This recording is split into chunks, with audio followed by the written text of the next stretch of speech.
Good morning mga lods! Panibagong araw, panibagong video na naman po at meron na naman tayong gagawing request ng ating follower at requester dito sa ating ginagawang littering series at ang nag-request po ay si James Patrick Flaviano. Ayan, ang request na po ay Flaviano, yung kanyang apelyido. Andito na request mo, James. Sana makita mo ito, sana ang panood mo at magustuhan mo at tuloy mo i-share mo na rin po para mas maraming makapanood natin ginagawang video tulad ito. At sana may comment mo na rin kung taga saan ka para malaman natin kung saan nakaabot ang ating mga ginagawang video tulad ng request mo. At sa mga gusto mag-request naman po, i-comment lamang kayo sa baba. At sisikapin natin magawa lahat yan.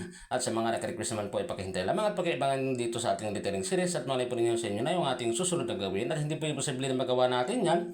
Dahil tulad ito kay Flaviano, ginagawa na natin sa kanya. Kaya abangan nyo lamang po at promise po, gagawin natin yan. Yung ginamit po natin na kulay sa kanyang request na pangalan na yung latex color blue. At pagkatapos po ay nag-background lang tayo ng marble style na background. Yung kulay puti, nilagyan natin ng hansay ilong na pang marble style. At yan, nag-shading na tayo. Ang